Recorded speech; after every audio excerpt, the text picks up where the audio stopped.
Investors are buying 26% of all homes sold in America right now. That's 1 in 4 houses going to investors instead of families. But here's what nobody's telling you. The biggest buyers aren't who you think they are.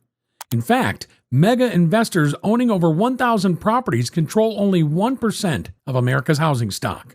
So who's really buying up all the homes? The answer is going to shock you.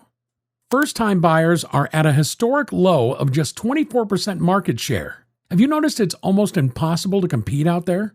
And here's the kicker. 60% of investor purchases aren't coming from Wall Street at all. They're coming from a completely different source that nobody's talking about. But before we reveal who these mystery buyers are, let me show you something even more disturbing. Cash buyers are absolutely dominating right now. We're talking 32.6% of all transactions are straight cash, the highest level since 2014. Meanwhile, mortgage rates are stuck at 6.77%. And get this, 82.8% of existing homeowners are locked into rates below 6%.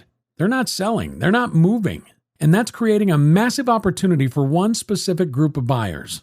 Now, there are 3 markets where institutional investors have essentially taken over. We'll show you exactly which ones in a minute, but first, you need to understand why 2025 is completely different from any other real estate cycle we've ever seen. But here's what the data reveals about who's actually buying these homes. Remember I said 60% of investor purchases aren't from Wall Street? They're from small-time landlords who own between 1 and 5 properties. These aren't hedge funds. These are your neighbors, your coworkers, people who saved up cash and are now competing directly against first-time buyers. The real institutional investors, the ones owning 1,000 or more properties, they control about 450,000 homes nationwide. That's 1% of total single-family housing stock. Now, about those 3 markets I mentioned where institutions are dominating. Atlanta, 37% of rental homes are controlled by institutional investors. Charlotte, 33%. Jacksonville, 31%. These aren't random cities. There's a pattern here. And once you see it, you'll understand exactly where investors are heading next. Have you noticed this happening in your area? Because what's happening in Dallas-Fort Worth right now is absolutely mind-blowing. Dallas leads all institutional activity in 2025, followed by Miami, Houston, Tampa, and Atlanta. But here's the interesting part. Manhattan just jumped 20 spots to rank 11th nationally. Tourism spending hit $48 billion there, surpassing pre-pandemic levels. Meanwhile, Columbus, Ohio, they're calling it Silicon Heartland now, is seeing 1.1% annual population growth. Detroit's emerging as the ultimate value play. See the pattern? Institutions aren't just chasing Sunbelt markets anymore. They're adapting, and they're coming for markets you wouldn't expect. Let's talk about that Blackstone deal everyone's been whispering about. $3.5 billion acquisition of Tricon Residential. That's 61,964 homes in one deal. Atlanta alone has 11,144 of these properties. Dallas, 5,172. Charlotte, 4,710. Tampa, 3,949. And Phoenix, 3,801. This isn't random accumulation. This is strategic market domination. And they're doing it with a specific playbook that we're about to expose. What can be done to stop this, you ask? Well, stick around because shortly I'm going to discuss a bill that was introduced for that exact purpose. Please take 2 seconds to help me out and hit the like and subscribe if you find this video interesting so far. Each like, subscribe, and share helps support this channel and keeps us motivated to keep making you great content. Thank you. Now, let's continue. Remember I mentioned first-time buyers are getting crushed? Here's exactly how bad it is. The median first-time buyer age has jumped to 38 years old. 38! It used to be 35, and in the 80s, it was late 20s. When 91% of first-time buyers need financing, while only 74% of all buyers do, you see the problem, right? They're bringing $8,220 for a down payment, about 6%, to compete against all cash offers. It's not even a level playing field.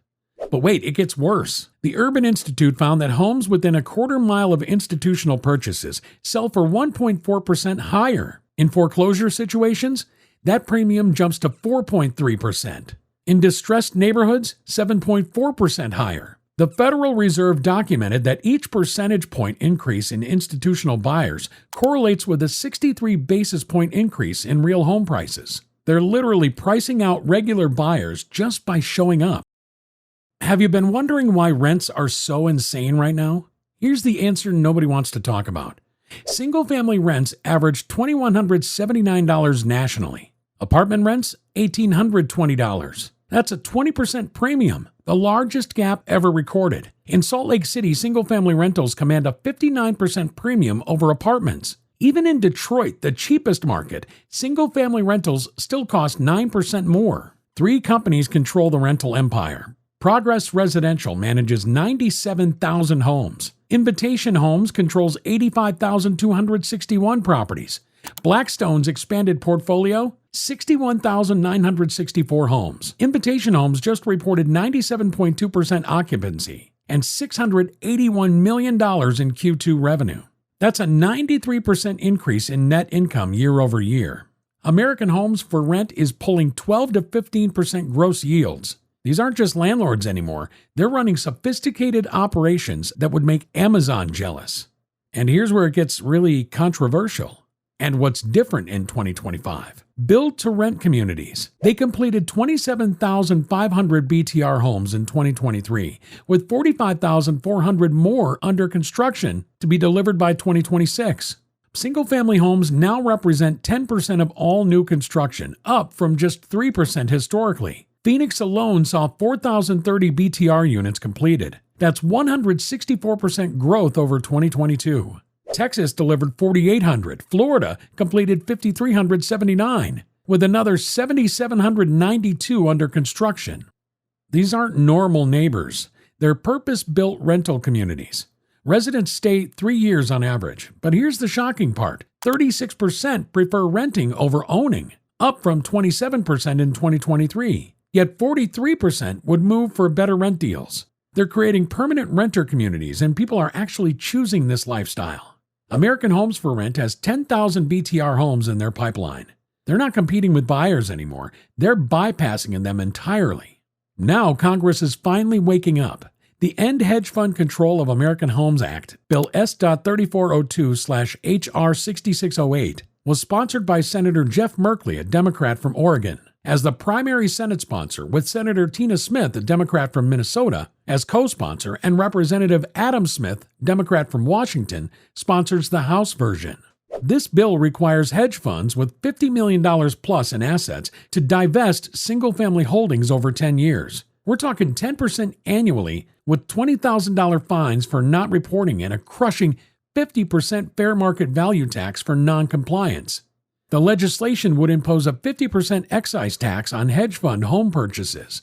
But here's the thing, it has faced an uphill battle in Congress since it was introduced on December 5, 2023. Starting December 1, 2025, the Financial Crimes Enforcement Network implements new reporting requirements. All non-financed residential transfers to entities and trusts must disclose beneficial ownership. States considering 129 bills in 2025, but 64% focus on foreign ownership, not domestic institutions. Texas Senate Bill 17 restricts foreign entity land ownership, but faces constitutional challenges. Most jurisdictions are pursuing zoning reform instead of purchase restrictions.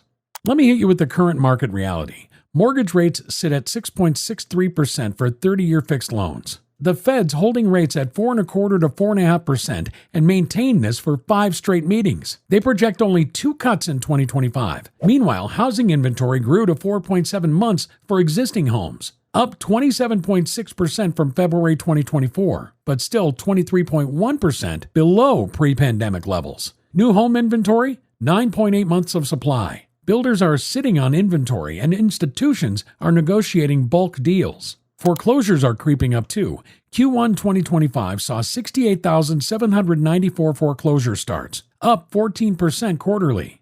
Texas leads with 3,280, Florida with 2,810, California with 2,501.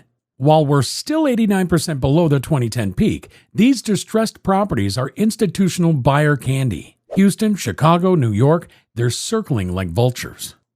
But here's what's really different about 2025 versus previous buying waves. 6 of 8 major institutional buyers sold more properties than they purchased in Q2 2024. The easy money era?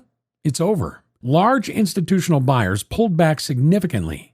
Their market share stabilized at just 0.73% of total housing stock. This isn't the Wall Street takeover everyone predicted. It's 1,000 small investors capitalizing on perfect market conditions.